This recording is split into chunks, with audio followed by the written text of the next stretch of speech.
Good morning दोस्तों, जय हिंद। तो हम बात करें कि स्टैटिक्स जीके का, तो स्टैटिक्स जीके जो टॉपिक है आजकल किसी भी एग्ज़ाम के दृष्टिकोण से सबसे ज़्यादा महत्वपूर्ण है। आप चाहे रेलवे का एग्ज़ाम दीजिए, बीपीएससी का एग्ज़ाम दीजिए, या फिर किसी भी स्टेट पीसीएस का एग्ज़ाम दीजिए, या फिर बीपीएससी टीचर का एग्ज़ाम दीजिए, सभी एग्ज़ामों में स्टैटिक जीके आते ही आते हैं। ठीक है, तो उसी स्टैटिक जीके का एक टॉपिक है शास्त्रीय नृत्य, और इस शास्त्रीय नृत्य के बारे में आज हम लोग बात करेंगे। ठीक है, बात करें शास्त्रीय नृत्य का, तो इस शास्त्रीय नृत्य का सर्वप्रथम जानकारी किस पुस्तक से मिलता है? क्योंकि उस समय हमारे यहाँ देखें कि प्राचीन भारत का जब इतिहास रहा तो उस प्राचीन भारत में सबसे पहले पुस्तक ही थे जिससे हमें उनके बारे में विवरण मिलता था, उनके बारे में जानकारी मिलता था। तो जो शास्त्रीय नृत्य है, इस शास्त्रीय नृत्य के बारे में सर्वप्रथम जो जानकारी है वो पुस्तक से ही मिला, और उस पुस्तक का नाम क्या है? तो शास्त्रीय नृत्य के बारे में हम लोग देख रहे हैं कि शास्त्रीय नृत्य का सर्वप्रथम जो जानकारी है वह नाट्य शास्त्र पुस्तक में मिलता है, और इस नाट्य शास्त्र पुस्तक के लेखक हैं, रचयिता हैं भरत मुनि। दूसरी बात करें कि एक और पुस्तक उस समय सबसे ज़्यादा ख्याति प्राप्त हुआ, और उस पुस्तक का नाम है संगीत रत्नाकर। और इस संगीत रत्नाकर पुस्तक जो सारंग देव के द्वारा लिखा गया है, इस सारंग देव के द्वारा रचित पुस्तक में भी सबसे पहले शास्त्रीय नृत्य के बारे में जानकारी प्राप्त होता है। बात करें कि अगर अभी वर्तमान की, तो वर्तमान स्थिति में कुल कितने ऐसे शास्त्रीय नृत्य हैं जो शामिल किए गए हैं। ठीक है, तो अगर हम शास्त्रीय नृत्य में कुल संख्या देखें तो भारतीय नाट्य अकादमी के द्वारा, भारतीय नाट्य अकादमी के द्वारा जो हमारे शास्त्रीय नृत्य हैं इसे 8 भागों में बांटा गया है ना। इसको 8 प्रकारों में रखा गया, यानी कि कुल की बात करें कि बताइए कि कुल शास्त्रीय नृत्य कितने हैं, तो भारतीय नाट्य अकादमी के द्वारा कुल शास्त्रीय नृत्यों की संख्या 8 है ना। उस 8 की हम बात करें तो सबसे पहला हमारा हो जाता है, सबसे पहला हमारा एक नृत्य है जिसे हम लोग कथकली के नाम से जानते हैं। ठीक है, कथकली। दूसरा बात करें तो दूसरा है मोहिनी अट्टम।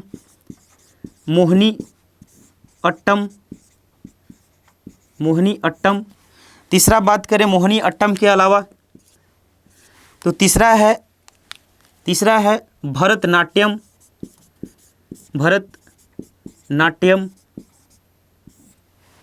उसके बाद भरतनाट्यम के अलावा अगर हम बात करें तो इसी में कुचिपुड़ी, और कुचिपुड़ी के अलावा ओडिसी।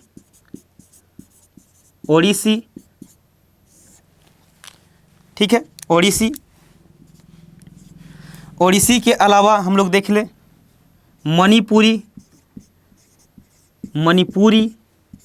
मणिपुरी के अलावा है सत्रिया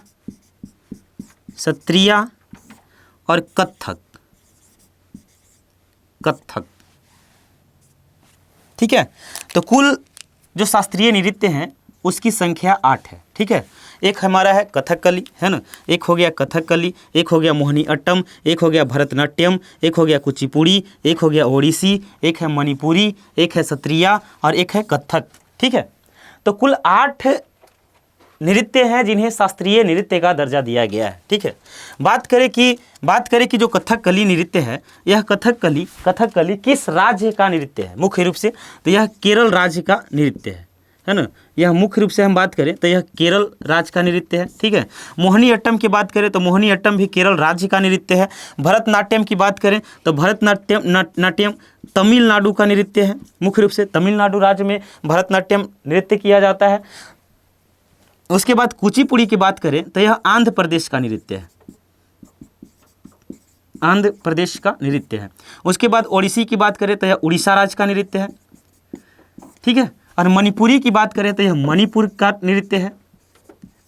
का नृत्य, और सत्रिया की बात करें तो यह असम का नृत्य है, और कथक की बात करें तो यह उत्तर भारत का नृत्य है। ठीक है, फिर से देखें हम लोग कि कुल कितने तो कुल 8 ऐसे नृत्य हैं जिन्हें भारतीय नाट्य अकादमी के द्वारा शास्त्रीय नृत्य की संख्या में रखा गया है। ठीक है, उस नृत्य में हम बात करें तो पहला कथकली, और कथकली मुख्य रूप से केरल राज्य का नृत्य है। ठीक है, दूसरा है मोहिनी अट्टम, और मोहिनी अट्टम भी केरल राज्य का ही नृत्य है। और उसके बाद भरतनाट्यम, भरतनाट्यम तमिलनाडु का नृत्य है। और भरतनाट्यम के ऊपर जाइएगा हम लोग तमिलनाडु के ऊपर, तो फिर हमें मिलता है आंध्र प्रदेश। आंध्र प्रदेश का सबसे फेमस नृत्य है कुचिपुड़ी, है ना, कुचिपुड़ी। ठीक है, और उसके बाद ओडिसी की बात करें तो ओडिसी उड़ीसा राज्य का, चूंकि नाम से ही स्पष्ट रूप से देख रहे हैं हम लोग कि ओडिसी है, इसलिए हम लोग उड़ीसा राज्य से संबंधित है।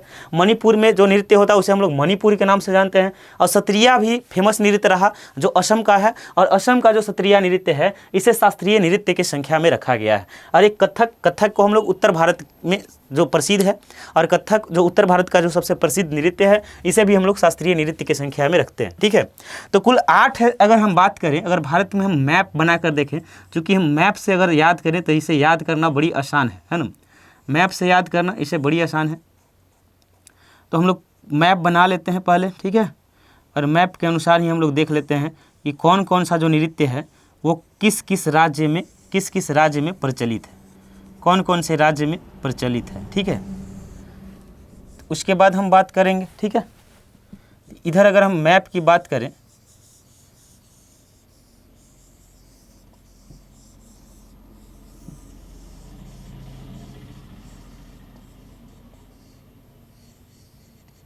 ठीक है, तो इस मैप में देखें कि हम सबसे पहले बात करें तो नीचे में हमारा यहाँ है केरल राज्य, है ना, यहाँ ही स्थित है केरल राज्य। और केरल राज्य का 2 नृत्य सबसे ज़्यादा महत्वपूर्ण है जिसे हम लोग शास्त्रीय नृत्य की श्रेणी में रखते हैं। और पहला नृत्य की बात करें तो एक है हमारा कथकली। ठीक है, कथकली केरल राज्य का प्रमुख रूप से नृत्य है, और इस कथकली को हम लोग शास्त्रीय नृत्य की संख्या में रखते हैं। दूसरा है भरतनाट्यम नहीं, मोहिनी अट्टम, है ना, दूसरा है मोहिनी अट्टम। और मोहिनी अट्टम भी केरल का ही प्रसिद्ध नृत्य है, और मोहिनी अट्टम जो है शास्त्रीय नृत्य की संख्या में रखा गया। तो केरल के दो ऐसे नृत्य जिसे हम लोग शास्त्रीय नृत्य में रखते हैं, शास्त्रीय नृत्य के श्रेणी में रखते हैं। उसके बाद देखें कि केरल के अलावा जैसे ही हम लोग तमिलनाडु राज्य की बात करें तो इस तमिलनाडु राज्य में भी एक नृत्य बड़ा फेमस है जिसे हम लोग भरतनाट्यम के नाम से जानते हैं, भरतनाट्यम के नाम से जानते हैं। ठीक है, और भरतनाट्यम को भी हम लोग शास्त्रीय नृत्य की श्रेणी में रखते हैं। भरतनाट्यम से अगर ऊपर जाइएगा, है ना, तो हमें जो है आंध्र प्रदेश राज्य है, और आंध्र प्रदेश में भी एक सबसे ज़्यादा फेमस रहा नृत्य जिसे हम लोग कुचिपुड़ी के नाम से जानते हैं।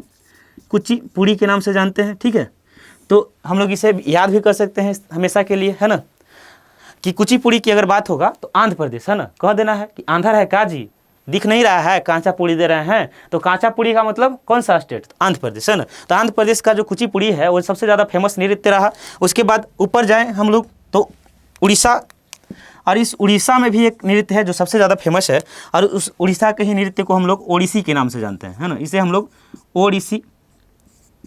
ओडिसी नृत्य के नाम से जानते हैं।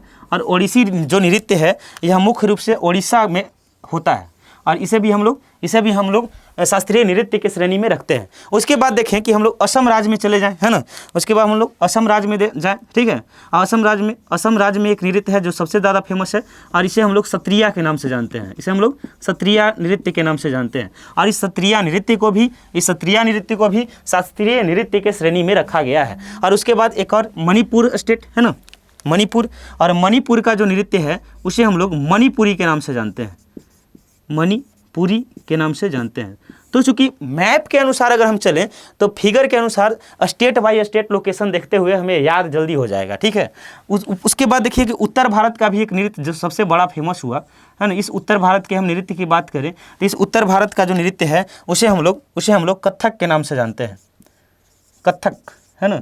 तो कथक जो है वो मुख्य रूप से उत्तर भारत का ही नृत्य है। ठीक है, तो फिर से देख लें, अगर इसको याद करना हो कि हमारे जो है शास्त्रीय नृत्य की संख्या कितना है, या फिर बात करें कि भारतीय नाट्य अकादमी के अनुसार जो 8 नृत्य है उससे हम लोग कैसे याद करें। ठीक है, तो चूंकि देखिए कि एक और हमारा पश्चिमी घाट है, उधर पूर्वी घाट है, तो पश्चिमी घाट की ओर, है ना, पश्चिमी घाट की ओर हमें 2 नृत्य याद रखना है, एक का नाम है कथकली, और दूसरा का नाम मोहिनी अट्टम है ना।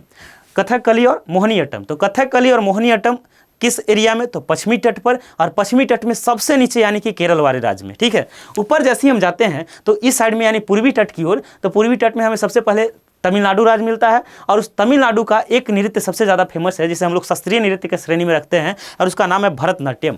भरतनाट्यम। उसके ऊपर जाते हैं तो कुचिपुड़ी, चूंकि आंध्र प्रदेश का नृत्य है, और आंध्र प्रदेश में हम लोग जा रहे हैं कि आंध्र है जी, ये काचापुड़ी दे रहा है ना। तो आंध्र प्रदेश का जो सबसे फेमस नृत्य रहा है ना कुचिपुड़ी, और इस कुचिपुड़ी को भी हम लोग शास्त्रीय नृत्य की श्रेणी में रखेंगे। उड़ीसा में चले जाइए, और उड़ीसा में भी एक नृत्य जो सबसे ज़्यादा फेमस रहा जिसे हम लोग ओडिसी के नाम से जान रहे हैं, है ना। क्योंकि राज्य उड़ीसा है इसलिए इसको हम ओडिसी के नाम से जान लें, इसे याद करना और आसान है। ऊपर जाएंगे तो हम लोग को क्या मिलेगा? तो मणिपुर स्टेट मिलेगा, और मणिपुर में चूंकि मणिपुरी वहाँ का नृत्य रहा इसलिए मणिपुरी के नाम से हम लोग जानते हैं। इससे ठीक ऊपर जाइए, बगल में जाइएगा तो असम राज्य है ना। असम राज्य, पूर्वोत्तर भारत का असम राज्य, और इस असम राज्य का भी एक नृत्य फेमस रहा जिसे हम लोग सत्रिया के नाम से जानते हैं। और अगर इधर आते हैं हम लोग, इधर आते हैं तो हमें दिखाई देगा कौन सा? तो उत्तर भारत, और उत्तर भारत का सबसे जो प्रसिद्ध नृत्य है कथक, है ना। और कथक को भी हम लोग शास्त्रीय नृत्य के श्रेणी में रखते हैं। तो फिर से देखें कि पश्चिमी घाट पे 2 गो नृत्य, पश्चिमी घाट पे 2 गो नृत्य, है ना। पश्चिमी तट पर 2 नृत्य, है ना। केरल राज्य में एक कथकली और एक मोहिनीअट्टम, दोनों जो है दर्शा किसे रहा है? तो स्त्री को। अगर हम बात करें कि मोहिनीअट्टम का, तो मोहिनीअट्टम जो नृत्य है वह मुख्य रूप से सिर्फ महिलाओं के द्वारा किया जाता है ना। कहानी है कि एक बार भस्मासुर के द्वारा शंकर भगवान से वरदान मांगा गया था, और वरदान क्या था कि हम जिस पर भी हाथ रख दें वह व्यक्ति भस्म हो जाए। और शंकर भगवान सबसे पहली बार भस्मासुर को जब आशीर्वाद दिए तो भस्मासुर ने कहा कि यह जो आशीर्वाद है हम कैसे मान लें कि हमें आशीर्वाद प्राप्त हो गया, इसलिए हम चाहते हैं कि आप पर ही सबसे पहली बार प्रयोग करें। और भस्मासुर चाहता था कि शंकर भगवान के सर पर ही हाथ रख दें, चाहे कि शंकर भगवान को भस्म कर दिया जाए, ठीक है।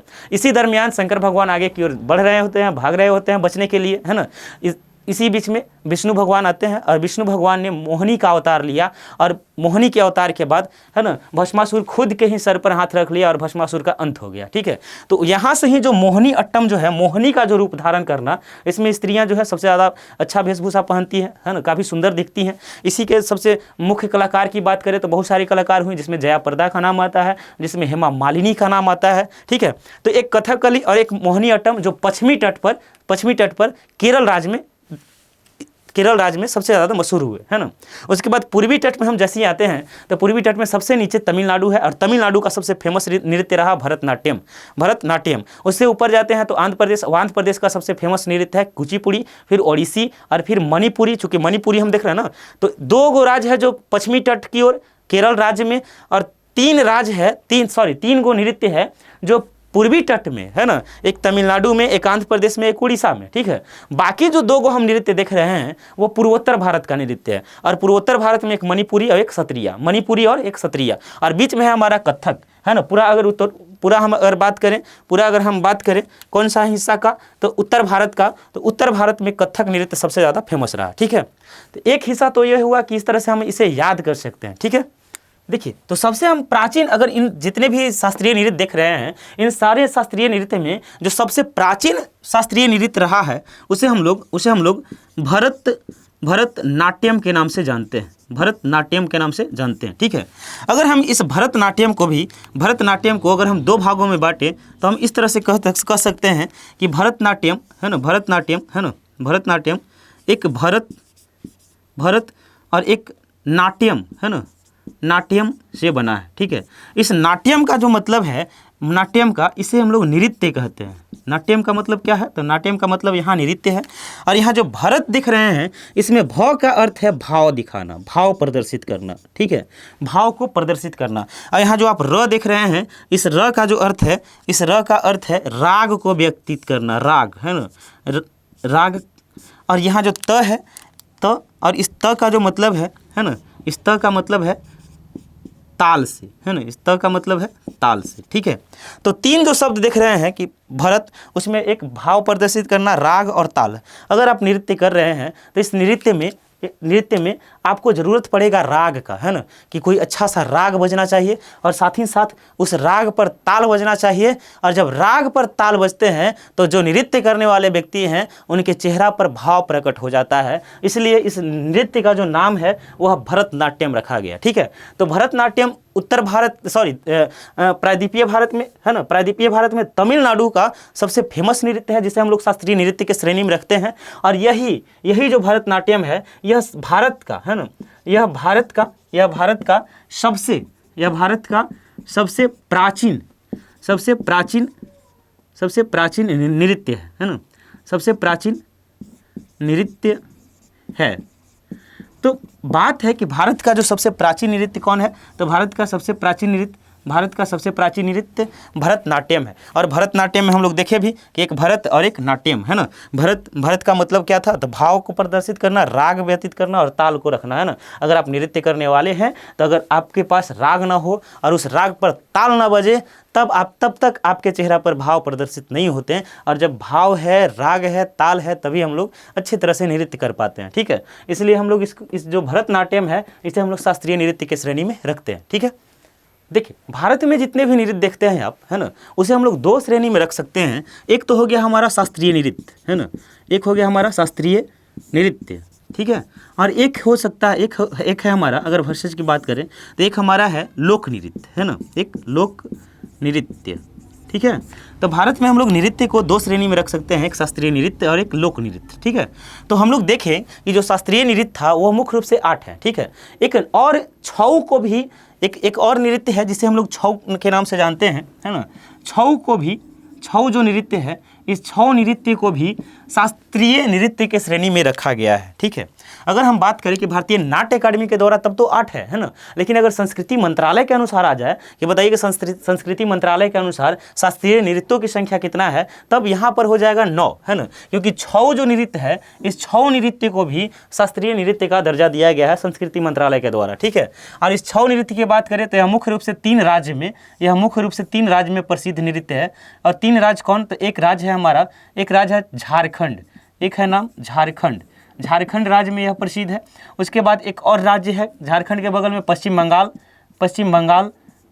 बंगाल और एक नाम है उड़ीसा, है ना, एक नाम उड़ीसा। तो 3 राज्य में प्रसिद्ध नृत्य जो है वह छऊ है। और इस छऊ को भी संस्कृति मंत्रालय के द्वारा, है ना, शास्त्रीय नृत्य के श्रेणी में रखा गया है।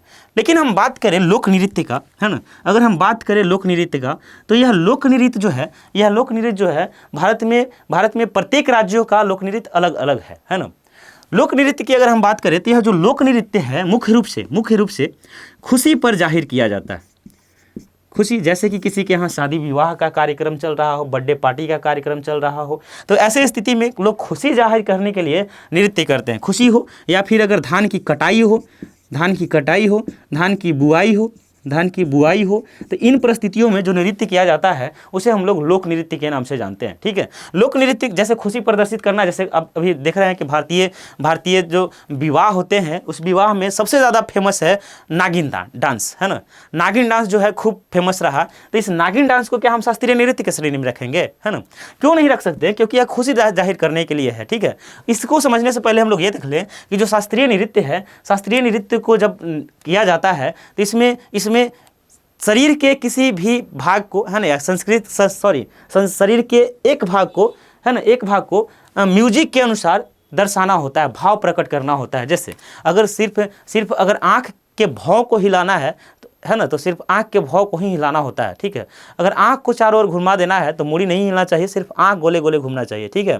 हाथ हिलाना है या यूँ देखें कि अगर ओम बनाना है हाथ से इस तरह से, है ना, इस तरह से अगर ओम बनाना है तो ओम को भी बनाने के लिए एक खास प्रकार के एंगल होना चाहिए, है ना। और यह म्यूजिक यानी कि भाव के साथ प्रकट होना चाहिए, है ना।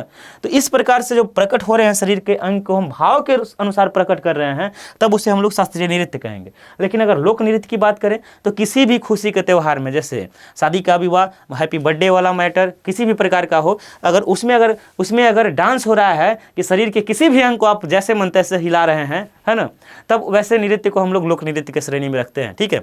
लोक नृत्य के श्रेणी में, है ना, जैसे नागिन डांस बताइए कि नागिन डांस करते करते कोई ऐसे व्यक्ति हैं, है ना, जो दोनों हाथ हिलाकर नागिन डांस करते हैं, कोई ऐसे व्यक्ति हैं जो एक हाथ हिलाकर नागिन डांस कर रहे हैं, और कोई तो ऐसे व्यक्ति हैं जो जीभ निकाल के नागिन डांस करते हैं, ठीक है। तो देख रहे हैं ना कि म्यूजिक के अनुसार इसका कोई लेना देना नहीं है ना। शरीर के आप किसी भी अंग को किसी भी तरह से हिला सकते हैं, ठीक है, किसी भी तरह से घुमा सकते हैं, और इसीलिए हम इसे लोक नृत्य के नाम से जानते हैं। लोक नृत्य में बहुत सारे नृत्य आते हैं, जिसमें हमारा हो गया गरबा, हो गया डांडिया, हो गया, है ना, फिर बिहू, बहुत सारे लोक नृत्य आते हैं, ठीक है, और इसको हम लोग लोक नृत्य के श्रेणी में रखेंगे, ठीक है। तो अभी तक देखा हम लोग शास्त्रीय नृत्य के बारे में, लोक नृत्य के बारे में, और शास्त्रीय नृत्य जो कि आज हमारा मुख्य रूप से टॉपिक था, है ना। तो शास्त्रीय नृत्य को हम लोग देखें कि 8 भाग में रखा गया, 8 को रखा गया भारतीय नाट्य अकादमी के द्वारा, और एक नवा 6 जोड़ा गया है किसके द्वारा, तो संस्कृति मंत्रालय के द्वारा, ठीक है। तो आज का जो टॉपिक था हमारा, जो कि स्टैटिक जीके का टॉपिक है, और स्टैटिक जीके में हम लोग इसी तरह से छोटे छोटे वीडियो के माध्यम से देखा करेंगे। धन्यवाद।